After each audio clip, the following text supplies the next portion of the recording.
ہمارے بزرگان دین نے کیسا عمل کیا. قرآن مجید کی ایک آیت تھی, ایک بڑی کمال کی آیت ہے, اور اس آیت نے ہزاروں میں کہوں کہ بہت سارے لوگوں کی زندگی میں زبردست انقلاب برپا کر دیا. صرف ایک آیت ہے. آیت کیا ہے؟ الم یأن للذین آمنوا ان تخشع قلوبہم لذکر اللہ.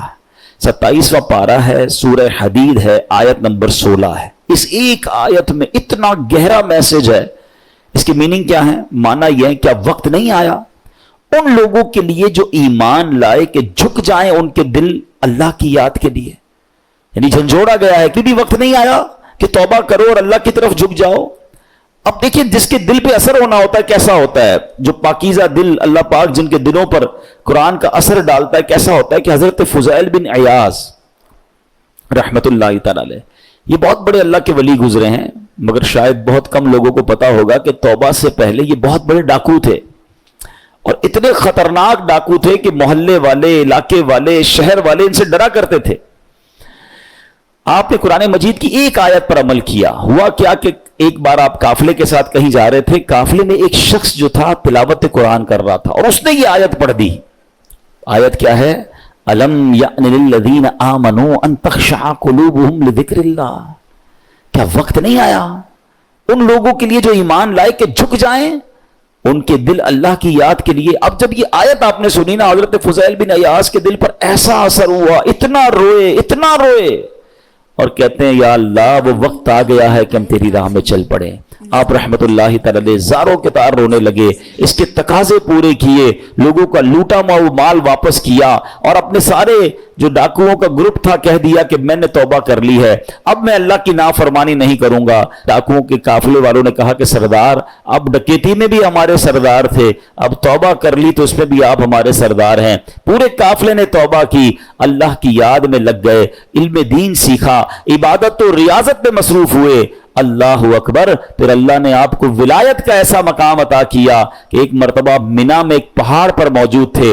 آپ نے فرمایا اگر کوئی ولی اللہ اس پہاڑ کو حکم دے کہ ایک پہاڑ لمبا ہو جا تو فوراً لمبا ہو جائے گا. بس اتنا کہنے کی دیر تھی کہ پہاڑ نے لمبا ہونا شروع کر دیا. آپ نے فرمایا پہاڑ رک جا, میں نے تجھے حکم نہیں دیا ہے. یہ سنتے ہی وہ ٹھہر گیا.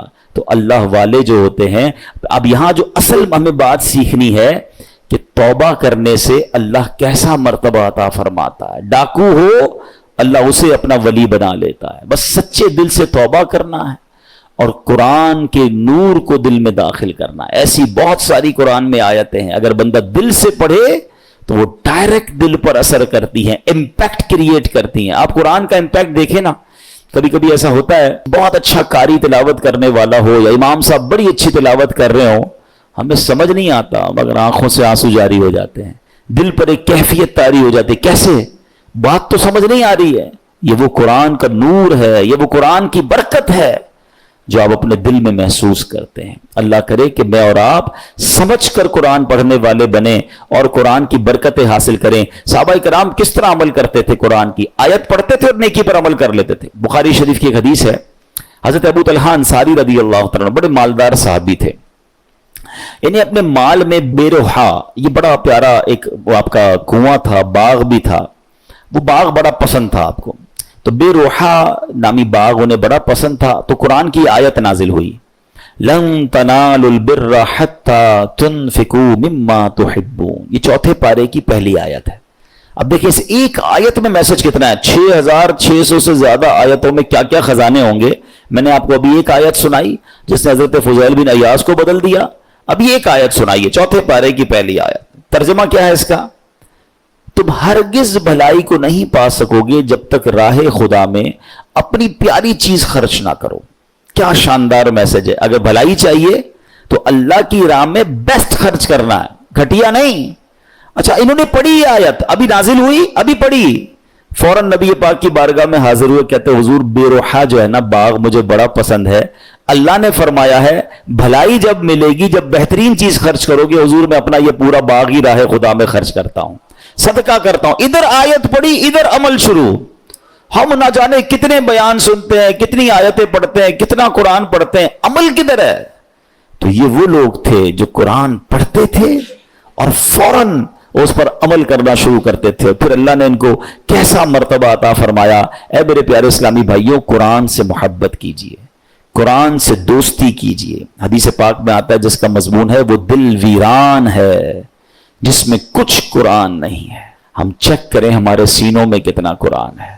میں آج آپ کو ایک ایسی روایت سنانے جا رہا ہوں کہ جب بھی پڑھتے ہیں نا یا اس کو سنتے ہیں کہتے ہیں وہ رونگٹے کھڑے ہو جاتے ہیں. یہ تورات شریف میں روایت ہے کہ اللہ پاک ارشاد فرماتا ہے، اے میرے بندے، کیا تجھے مجھ سے حیا نہیں آتی کہ تو راستے میں چل رہا ہوتا ہے، تیرے پاس اپنے کسی بھائی کا خط آتا ہے تو راستے سے ہٹ جاتا ہے، بیٹھ کر اس کے ایک ایک حرف کو غور سے پڑھتا، یہاں تک کہ اس کا کوئی لفظ نہیں چھوڑتا، جبکہ میری کتاب میں نے تیری طرف نازل کی.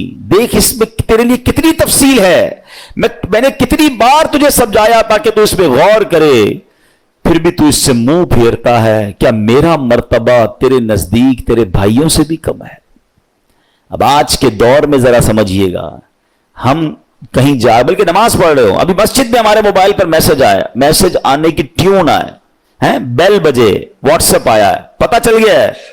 اب دل میں خیال آنا شروع ہوگا، پتہ نہیں کس کا ہوگا، کیا لکھا ہوگا، کیا پیغام ہوگا. جلدی سے موبائل نکالو، چیک کرو، مس نہ ہو جائے. کال آئی ہے، فوراً دیکھیں گے کس کی آئی ہے. غور کیجئے، اللہ فرما رہا کتنی حقیقت بات ہے کہ ہم مسجد میں، نماز میں، سفر میں، ٹریول میں میسج آئے چھوڑتے نہیں. یہی تو بات تورات میں فرمائی نا کہ تیرے بھائی کا تیرے پاس خط آیا، پیغام آیا تو اس راستے سے رک جاتا ہے، ایک ایک حرف بغور پڑتا ہے. اور میں نے جو تجھ پر کتاب نازل کی تیرے پاس اس کے لیے ٹائم نہیں ہے. کتنی ہدایت کی باتیں ہیں، کتنا تجھے اس میں سمجھایا ہے، کتنا تجھے بتایا ہے. پھر اگلا جملہ جو آخری جملہ ہے نا وہ ہلا دیتا ہے کہ رب فرماتا ہے کہ میرا مرتبہ تیرے نزدیک تیرے بھائیوں سے بھی کم ہے، ہماری فیملی سے بھی کم. ہمارے پاس اللہ کا مرتبہ ہو گیا معاذ اللہ. فیملی کا میسج مس نہیں کرتے، باس کا میسج مس نہیں کرتے، دوستوں کا میسج مس نہیں کرتے، رات کو آدھی رات کو اٹھ کر بھی موبائل چیک کرتے ہیں. قرآن بھی تو میسج ہے نا، اور اللہ کا میسج ہے، راہ نجات ہے، راہ ہدایت ہے، کتنے خزانے ہیں ہمارے لیے.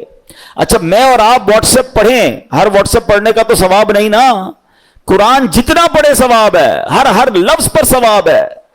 اور برکتیں کیسی ہیں، اللہ اکبر اللہ اکبر. ایک صحابی ہیں حضرت ثابت بن قیس، ان کا گھر جو ہے رات کے وقت ان کا گھر ایسے چمکتا تھا جیسے روشن چراغ چمکتا ہے. اس زمانے میں تو بجلی کا انتظام نہیں تھا، تو لوگوں نے نبی پاک سے تذکرہ کیا کہ حضور ثابت بن قیس کا گھر پورے محلے میں چمکتا رہتا ہے چراغ کی طرح. تو نبی پاک نے پتہ کیا فرمایا، ثابت بن قیس ضرور رات کو سورہ بقرہ کی تلاوت کرتے ہوں گے. صحابہ نے آ کے پوچھا کیا ایسا ہی ہے؟ کہتے ہاں میں روز رات کو سورہ بقرہ کی تلاوت کرتا ہوں. یعنی اب غور کریں کہ قرآن پڑھنے پر ثواب، برکتوں کا نزول، فرشتوں کا نزول، ہدایت الگ مل رہی ہے، گائیڈنس الگ مل رہی ہے. But we have no time to read Quran and have no time to understand Quran. لیکن جو میسیجز آ رہے ہیں، جو ای میلز آ رہی ہیں، جو واٹس ایپ آ رہے ہیں، سب پڑھ رہے ہیں، سب دیکھ رہے ہیں، مس نہ ہو جائے. کتنی بڑی بات ہے کہ اللہ کے پیغام کے لیے وقت نہیں ہے. ہم مسلمان ہیں، ہم کیا یہ جواب دے سکیں گے قیامت کے دن کہ اللہ بڑا بیزی تھا، ٹائم نہیں تھا، بیزی لائف تھی، فیملی لائف تھی؟ نہیں میرے پیارے اسلامی بھائی، اس کو محسوس کیجئے. اب میں ایک اور لاجک کے ذریعے سمجھاتا ہوں، پھر میں قرآن کی اس آیت کی طرف آؤں گا جو آج میرا ٹاپک ہے. اللہ کرے کہ قرآن سے محبت کسی طرح بڑھ جائے اور روز قرآن پڑھنے والے بنیں. آپ میں سے بہت سارے مجھے ایسے چہرے نظر آ رہے ہیں کہ جو بزنس مین بھی ہیں، اپنے اپنے کاروبار میں باس کی حیثیت رکھتے ہیں، یا مینیجر ہیں، یا ایچ او ڈی ہیں. ہم کیا کرتے ہیں نارملی رات کو سونے سے پہلے ہم اپنے مینیجر کو، اپنے امپلائی کو کچھ میسیجز کرتے ہیں کہ بیٹا صبح اٹھ کے یہ کام کر لینا، یہاں سے چیک اٹھا لینا، فلاں فائل وہاں دے دینا، بینک میں یہ پیسے ڈلوا دینا. 5 7 8 کام دے کے آپ فری ہو گئے. آپ کو پتا ہے اب جب میں اٹھ کر کھانا وانا کھا کے بریک فاسٹ کر کے آفس پہنچوں گا یہ سارے کام ہو گئے ہوں گے، کیونکہ اس کی ڈیوٹی یہی ہے. اب ایک دن آپ صبح اٹھے اور آپ نے فون کیا کہ میں نے آپ کو کام دیے تھے وہ سارے ہو گئے. وہ کہے کہ سر وہ آپ کا میسج نہیں سن سکا. مجھے بتائیں آپ کا کیا رپلائی ہوگا؟ اور اگر بڑے اہم کام، بڑے امپورٹنٹ کام آپ نے دیے ہوں اور وہ آپ کو یہ جواب دے دے کہ ٹائم گزر گیا بینک کا، وہ جو فیس جمع کروانے کا ٹائم تھا وہ ختم ہو گیا ہے, آج چالان جمع کرانے کی آخری ڈیٹ تھی, وہ ختم ہو گئی, اور بندہ آپ کو جواب یہ دے میں نے سنا ہی نہیں آپ کا پیغام. بتائیں آپ کا کیا جواب ہوگا؟ آپ کتنا ناراض ہوں گے کہ تمہاری ڈیوٹی تھی, تمہاری تو جاب ہی یہی تھی کہ میرا میسج سنتے. تمہیں پتہ ہے کتنا نقصان ہو گیا, کتنا شاؤٹ کریں گے آپ, کتنا ناراض ہوں گے. آپ کا کوئی میسج نہ سنے آپ کو برا لگتا ہے. مجھے 40 سال ہو گئے, کسی کو 50 سال ہو گئے, کسی کو 30 سال ہو گئے اس دنیا میں آئے ہوئے, سب کے گھر میں قرآن ہے, سب کے گھر میں اللہ کا میسج آیا ہوا ہے. کیا آپ نے پڑھ لیا ہے؟ آپ نے سن لیا ہے؟ آپ نے سمجھ لیا ہے؟ سوچیں, اللہ کی بارگاہ میں اگر اللہ ناراض ہو گیا تو ہم کدھر جائیں گے؟ نہ کریں ایسا.